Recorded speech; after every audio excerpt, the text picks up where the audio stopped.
നമസ്കാരം. വട്ടിയൂർക്കാവിൽ നമ്മുടെ കെ മുരളീധരൻ മത്സരിക്കാൻ പോകണു എന്നുള്ള വിവരം പുറത്തു വന്നിരിക്കുകയാണ്.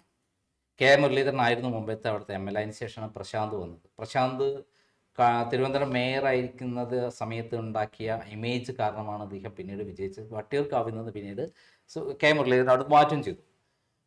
ഇപ്പം BJP ഏറ്റവും ലക്ഷ്യമിടുന്ന ഒരു മണ്ഡലമാണ് വട്ടിയൂർക്കാവ്. അവിടെ ശ്രീലേഖ IPS നിർത്താൻ പോകണു എന്നുള്ള വിവരം കൂടി പുറത്തു വരികയാണ്. എന്തായിരിക്കും അവിടുത്തെ കാര്യങ്ങൾ? ശ്രീലേഖ അവിടെ നിർത്താൻ ശ്രമിക്കുന്നതെന്ന് പറയുമ്പോൾ രണ്ട് കാര്യമുണ്ട്. മുരളീധരനെ ചാരിയാണ് എല്ലാ കോൺഗ്രസിലെ ഗ്രൂപ്പിസത്തിൻ്റെ മുഴുവൻ വ്യക്താവ് മുരളീധരനാണെന്ന് പറഞ്ഞു.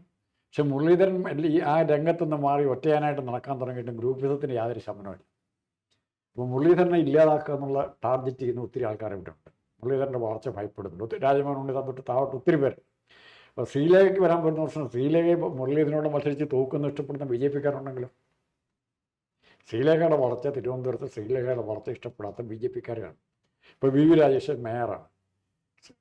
ശ്രീലേഖ നാളെ വട്ടിയൂർക്കാവിൽ ജയിച്ച് MLA എന്ന രാജേഷ് ഇഷ്ടപ്പെടുമോ? തൻ്റെ തലക്കമുള്ള ഒരാൾ വരിക, ഒരു MLA വരിക. അപ്പം അങ്ങനെ അതുപോലെ മുരളിയെ നോക്കണമെന്ന് ആഗ്രഹിക്കുന്ന ഒത്തിരി പേര് കാണും. കോൺഗ്രസിലുണ്ടാവും. മുരളിയും കൂടെ വന്നു കഴിഞ്ഞാൽ മുരളി ശശി തരൂർ കോമ്പിനേഷൻ, ശബരിനാഥ് കോമ്പിനേഷൻ എന്ന് പറഞ്ഞാൽ തിരുവനന്തപുരത്ത് ഉണ്ടാക്കാൻ പോകുന്ന ചേഞ്ച് ഭയങ്കര. മാത്രമല്ല വട്ടിയൂർക്കാവിൽ മുരളി പോയ ശേഷം തിരിച്ചു വന്നിട്ട് ജയിക്കാൻ പറ്റണമെന്നില്ല. മുരളിയെ വടകരയ്ക്ക് പാഴ്സൽ ചെയ്തു, അവിടുന്ന് ഇങ്ങോട്ട് പാഴ്സൽ ചെയ്ത് തൃശ്ശൂർക്ക് പാഴ്സൽ ചെയ്തു. അപ്പോൾ തൃശ്ശൂരിൻ്റെ ഉദ്ദേശം സാധിച്ച് തോൽപ്പിച്ച് കിട്ടി. അപ്പോൾ ആ രീതിയിൽ മുരളിയെ കൈകാര്യം ചെയ്യാൻ ഉദ്ദേശിക്കുന്ന ഒരു പറ്റം നേതാക്കൾ ഇപ്പം ലീഡർഷിപ്പിലേക്ക് മുഖ്യമന്ത്രി സ്ഥാനത്തേക്ക് പരിഗണിക്കപ്പെടുന്ന രണ്ടാമത്തെ അല്ലെങ്കിൽ മൂന്നാമത്തെ ആളെങ്കിൽ അല്ലെങ്കിൽ നാലാമത്തെ ആളെങ്കിലുമാണ് മുരളി. ഒരു തർക്കം ഉണ്ടായിക്കഴിഞ്ഞാൽ പ്രവർത്തകർ ഇഷ്ടപ്പെടുന്ന ഒരുപക്ഷെ ഇപ്പോഴത്തെ പരിസ്ഥിതിയിൽ രണ്ടാമത്തെ ആളായിരിക്കും. ഈ അവിടുത്തെ വോട്ടിംഗ് പാറ്റേൺ എങ്ങനെ ഉണ്ടായിരുന്നു? നമ്മൾ ഇപ്രാവശ്യം വട്ടിയൂർക്കാവിൽ BJP കുറഞ്ഞ വോട്ടിന് മുന്നിലായിരുന്നു. എന്നാൽ കഴിഞ്ഞ തവണ LDF ആണ് അവിടെ വിജയിച്ചിട്ടുള്ള പ്രശാന്ത്. വട്ടിയൂർക്കാവ് പിടിച്ചെടുക്കാൻ പറ്റുന്ന മണ്ഡലമാണെന്ന് അവർ BJP കണക്കൂട്ടുകയും അവിടെ ശ്രീലേഖ IPS നിർത്തി അവിടെ വിജയിപ്പിക്കാനുള്ള തന്ത്രങ്ങൾ മെനയുകയും ചെയ്യുന്നു. പിന്നെ മേയറാവത്തതിനുള്ള കോമ്പൻസേഷൻ കൊടുക്കാൻ കൂടിയാണ് അവരെ ശ്രീലേഖ IPS അവിടെ കൊണ്ടുവരുന്നത്. ഈ വോട്ടിങ്ങിന്റെ സ്ഥിതി എന്താണ് ശരിക്കും? അതായത് കഴിഞ്ഞ തദ്ദേശ സ്വയംഭരണ തെരഞ്ഞെടുപ്പിൽ കിട്ടിയ വോട്ടെന്ത്, ലോക്സഭാ ഇലക്ഷനിൽ കിട്ടിയ വോട്ടെന്ത്, അതേപോലെ നിയമസഭാ ഇലക്ഷൻ കിട്ടിയ വോട്ടെന്താണ്? വട്ടിയൂർക്കാവിൽ 2008 ആ കോൺസ്റ്റിറ്റ്യൂഷൻ ഉണ്ടാകുന്നത്, രൂപപ്പെടുന്നത്. ഡീലിമിറ്റേഷൻ അത്രയൊന്നാണ് ഉണ്ടാകുന്നത്. അതിനുശേഷം അവിടെ കെ മുരളീധരനും പ്രശാന്ത് 2011 തൊട്ട് 2016 വരെയുള്ള കാലഘട്ടത്തിൽ കെ മുരളീധരനും പിന്നെ വടകരയ്ക്ക് പോവാണ്. അതിനുശേഷം മേയർ എന്ന് പറഞ്ഞാൽ VK പ്രശാന്ത് 2019 തൊട്ട് 2021 വരെ വട്ടിയൂർക്കാവിനെ റെപ്രസെൻ്റ് ചെയ്തതാണ്. VK പ്രശാന്തിൻ്റെ വിജയം എന്ന് പറയുന്നത് 2021 61,110 നോട്ടാണ് VK പ്രശാന്തിന് കിട്ടുന്നത്. അവിടെ VV രാജേഷ് 39,590 വോട്ട്, ഇപ്പോഴത്തെ തിരുവനന്തപുരം മേയർ, BJP-യുടെ മേയർ. വീണ S. നായരായിരുന്നു കോൺഗ്രസിൻ്റെ സ്ഥാനാർത്ഥി. തൊട്ട് താഴെ പ്രശാന്തിൻ്റെ തൊട്ട് താഴെ 4,000 വോട്ട് വ്യത്യാസത്തിൽ വീണ S. നായർ ഉണ്ടായിരുന്നു എന്ന് മറക്കരുത്. പ്രശാന്ത് എത്ര പ്രഗത്ഭനാണേലും അല്ല, രാജേഷിൻ്റെ ഒപ്പം താഴെ തന്നെ ആരുണ്ടായിരുന്നു? വീണ S. നായർ ഉണ്ടായിരുന്നു.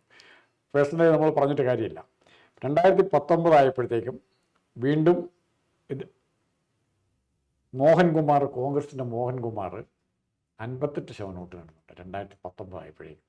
അവിടെ നിന്നാണ് പിന്നെ തിരിച്ച് മാറുന്നത്. അല്ല, 32.58%. അവിടെ പ്രശാന്തിന് കിട്ടുന്നത് 44.25% പ്രശാന്തിന് കിട്ടുന്നത്. അവിടെ തൊട്ട് ആ സീറ്റ്, വട്ടിയൂർക്കാവ് സീറ്റ്, ഇടതുപക്ഷ ആഭിമുഖ്യം കാണിക്കാൻ തുടങ്ങി. ഇപ്പോൾ ആ സീറ്റ് തിരിച്ചു പിടിക്കേണ്ട കോൺഗ്രസിനുണ്ട്. അതിനെ പറ്റി ഏറ്റവും നല്ല ആളായിട്ട് അവർ കൊണ്ടുവന്നിരിക്കുന്നത് അറിയാം, മുരളീധരനെ തന്നെ കൊണ്ടെത്തിയിരിക്കുകയാണ്.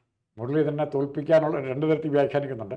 മുരളീധരൻ തോക്കണമെന്ന് ആഗ്രഹിക്കുന്ന കോൺഗ്രസിനകത്തുള്ളവരുണ്ട്, അവരാണ് മുരളീധരനെ കൊണ്ടുവന്നിരിക്കുന്നത്. അതുപോലെ ശ്രീലേഖ തോൽപ്പിക്കണമെന്ന് ആഗ്രഹിക്കുന്ന BJP-ക്കകത്തുള്ളവരുണ്ട്. ഇത് അവസാനം ആർക്ക് അനുകൂലമാവും? അല്ല, ഞാനവിടെ കെ മുരളീധരനെ തോൽപ്പിക്കാനാണെന്ന് കരുതുന്നില്ല. പ്രത്യേകിച്ചും കെ മുരളീധരനും തരൂരും കൂടി യോജിച്ചിരിക്കുന്നത് VD സതീഷിന് യോജിച്ചിരിക്കുകയാണ്. VD സതീഷിൻ്റെ ഇമേജ് ഇന്ന് കേരളത്തിൽ നമ്പർ 1 ആയി പോവുകയാണ്. അതിന് തൊട്ടടുത്ത ഇമേജുള്ള ആളാണ് കെ മുരളീധരൻ. തൃശ്ശൂർ പരമ്പരാഗതമായി തോൽപ്പിക്കലും വാങ്ങലും വിജയിപ്പിക്കലും നടക്കുന്ന ഒരു സ്ഥലമാണ്. പക്ഷെ തിരുവനന്തപുരം മുരളീധരൻ അങ്ങനെയല്ല. നേമത്ത് അദ്ദേഹം വന്നതുകൊണ്ട് മാത്രമാണ് BJP അവിടെ തോറ്റുപോയത്. അല്ലെങ്കിൽ BJP പിടിച്ച കോൺഗ്രസിൻ്റെ വോട്ടൊക്കെ അദ്ദേഹം 21,000 വോട്ടുള്ളത് 36,000 വോട്ടാക്കി മാറ്റി. 15,000 വോട്ട് അധികം പിടിച്ചു. അപ്പോൾ BJPക്കാണ് ഏറ്റവും മാർജിൻ കുറഞ്ഞു പോയത്. ഇപ്പോൾ ഇവിടെ മൊത്തത്തിലൊരു കൊടുങ്കാറ്റ് കേരളത്തിൽ അടിക്കുന്നുണ്ട്. അതിൽ തിരുവനന്തപുരം ജില്ലയാണ് തദ്ദേശ സ്വയംഭരണ തെരഞ്ഞെടുപ്പിൽ LDFന് അനുകൂലമായിട്ട് BJPക്ക് അനുകൂലമായി നിന്ന ഏക ജില്ല. എന്നിട്ടും UDF പിടിച്ചു നിന്നിട്ടുണ്ട് എല്ലായിടത്തും. 4 മണ്ഡലങ്ങളിൽ മാത്രമാണ് BJP മുന്നിലെന്ന് പറയുന്നത് UDFനെക്കാട്ടും. പിന്നെ LDFനെക്കാളും മുന്നിൽ നിൽക്കുന്ന 2 മണ്ഡലം അത് കഴിഞ്ഞ വർഷത്തിൽ. അപ്പോൾ ഇത്തവണത്തെ നിയമസഭാ തെരഞ്ഞെടുപ്പിൽ തിരുവനന്തപുരം അടക്കം ആ കൊടുങ്കാറ്റ് ആഞ്ഞു വീശും എന്നുള്ള ഒരു വിശ്വാസമാണ് ഇപ്പോൾ ഉള്ളത്.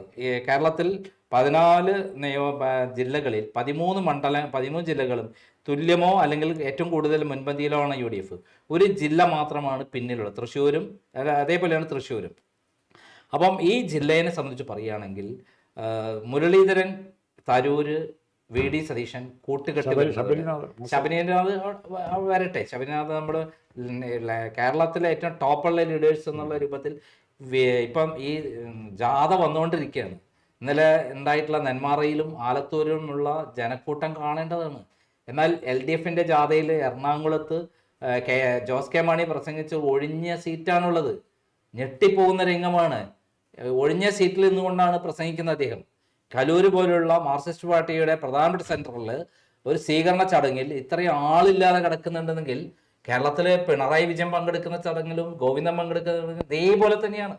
കേരളത്തിലെ എല്ലാ സ്ഥലത്തും LDFിലേക്ക് ആളില്ലാത്ത അവസ്ഥയാണ്.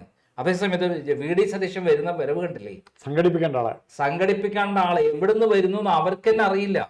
10,000 എല്ലാ ഭാഗത്തും കൂടെ കടന്നു വരികയാണ്. അതിനർത്ഥം UDFന്റെ കൊടുങ്കാറ്റ് ഇങ്ങനെ വന്ന് തിരുവനന്തപുരത്തെ എത്തുമ്പോഴത്തേക്ക് ഈ മാറ്റങ്ങൾ കംപ്ലീറ്റ് ആയി വരും. പ്രത്യേകിച്ചും ഈ CPM-ഉം BJPയും തമ്മിലുള്ള ഒരു ധാരണ ഉണ്ടെന്നുള്ളതിൽ തന്നെ ജനങ്ങൾ ഭയങ്കര BJPയിലെയും CPM-ലെ അണികൾ ഭയങ്കര അസ്വസ്ഥരാണ്. കാരണം BJPക്ക് തീരെ താല്പര്യമില്ല അണികൾക്ക് പിന്നെ ഈ പിണറായിനെ കൊണ്ട് നടക്കാൻ. CPM അണികൾക്കോ പിണറായി ഒന്ന് പോയി കിട്ടിയാൽ മതി എന്നുള്ള, ഈ പാർട്ടിയെ രക്ഷിക്കണമെങ്കിൽ പോയി കിട്ടണം. എങ്ങനെ ഇറങ്ങണം? മടുത്തിരിക്കുന്ന എല്ലായിടത്തും. ശബരിമല കൊള്ളയുടെ ഏറ്റവും അധികം മൂർധന്യാവസ്ഥയിൽ ജനങ്ങൾ ഏറ്റവും അധികം വോട്ട് മറിയാൻ പോണ എവിടെയാ? തിരുവനന്തപുരമാണ്. ഏറ്റവും ഭക്തിയിലല്ല നിൽക്കുന്ന ഏറ്റവും കൂടുതൽ ജനങ്ങൾ അമ്പലത്തിൽ പോകുന്ന ആൾക്കാർ എവിടെയാ? തിരുവനന്തപുരത്താണ്. ഏറ്റവും രസകരമായ കാര്യം പുറത്തു വരാൻ പോണ ശ്രീ പത്മനാഭ സ്വാമി ക്ഷേത്രത്തിലെ ആ നിലവറകളിൽ നിന്ന് B നിലവറകളിൽ നടക്കാൻ കൊള്ള ചെയ്തിരിക്കുന്നു പിണറായി സർക്കാർ എന്ന് പറയുന്ന ഞെട്ടിക്കുന്ന കാര്യങ്ങൾ പുറത്തു വരാൻ പോവുകയാണ്. അതിനെ പറ്റിയുള്ള എനിക്കിപ്പോൾ ഇതുവരെ കിട്ടിയ വിവരം വെച്ച് നോക്കുകയാണെങ്കിൽ ശബരിമല ഒന്നുമല്ല. അപ്പൊ ഈ വിധത്തിൽ കേരളത്തിൽ ഒരു മാറ്റം ഉണ്ടായിക്കൊണ്ടിരിക്കുന്ന സന്ദർഭത്തിൽ ശബരിമലയിൽ ഏറ്റവും അധികം തിരുവനന്തപുരത്ത് വട്ടിയൂർക്കാവിലും അത് പ്രതിഫലിക്കും. മാത്രമല്ല വട്ടിയൂർക്കാവിൽ ഏറ്റവും പുതിയൊരു വിശേഷമുണ്ട്. അവിടുത്തെ കേരള ഇതിന്റെ സർവകലാശാല സ്ഥലം കയ്യേറിയിട്ടാണ് പിന്നെ പാർട്ടി ഓഫീസ് ഉണ്ടാക്കിയതെന്നുള്ള കാര്യങ്ങൾ ഇപ്പം വലിയ ശക്തമായി വന്നിരിക്കുകയാണ്.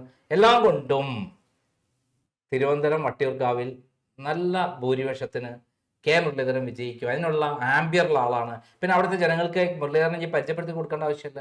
മുമ്പത്തെ MLA ആണ്. അന്ന് ജനങ്ങളുമായി അടുത്ത ബന്ധമാണ് എന്നുള്ള എല്ലാവർക്കും അറിയാം. അദ്ദേഹത്തിന് അടുത്തേച്ചല്ല എല്ലാവർക്കും, ഒരു മടിയും വേണ്ട.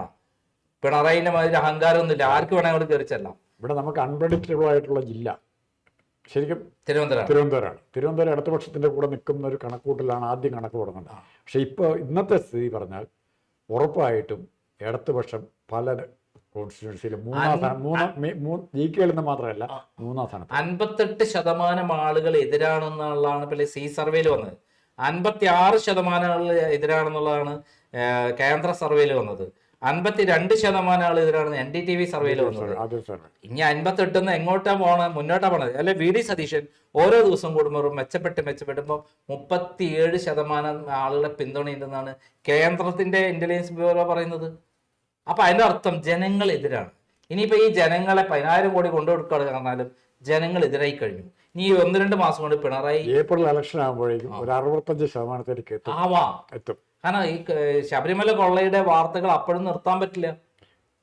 കൊള്ളയുടെ പിന്നെ ഡൽഹിയിൽ അല്ല, സുപ്രീം കോടതിയിൽ സ്ത്രീകളെ കയറ്റുന്ന കാര്യത്തിലുള്ള വിധിയും അപ്പം അല്ല അത് ഏറ്റവും സെൻസിറ്റീവ് ടൈമിലാണ്. ഇലക്ഷൻ നടക്കുന്ന സമയത്താണ് ഇവിടെ ചർച്ച, സുപ്രീം കോടതിയിൽ കേസ് നടക്കുന്നത്. എന്തായാലും വട്ടിയൂർക്കാവിൽ ആര് വിജയിക്കും എന്ന് നമുക്ക് കാത്തിരുന്ന് കാണാം. മുരളി ജയിക്കുമെന്ന് മാത്രമല്ല അത് കോൺഗ്രസിന്റെ വാക്ക് ഓവറായിട്ട്. മാത്രമല്ല നമ്മുടെ ശ്രീലേഖ IPS കവിയൂർ കേസിൽ CPM നേതാക്കന്മാരെ രക്ഷിച്ചു കൊടുത്തുള്ള ഒരു ഉപകാരസ്മരണ കാണാതിരിക്കില്ല. കാരണം അതിനകത്ത് CPM നേതാക്കന്മാരുടെ പേരുള്ള കൃത്യമായി പേര് പറയുന്ന കത്തടക്കം പൂഴ്ത്തിവെപ്പിച്ച ഒരു ആളാണ് ആര്? ശ്രീലേഖ. മാത്രമല്ല കേസ് അട്ടിമറിക്കുന്നതിൽ DNA ടെസ്റ്റും പോലും നടത്താതെ, DNA ടെസ്റ്റ് നടത്തിയതിന് ഏത് നേതാവിന്റെ ഏത് നേതാവാണെന്നുള്ളത് കണ്ടുപിടിക്കാമായിരുന്നു. അതുപോലെ നടത്തിയില്ല, അട്ടിമറിച്ചത്. അല്ലാന്ന് അവർ പറയട്ടെ, ഞാൻ വെല്ലുവിളിക്കുകയാണ്.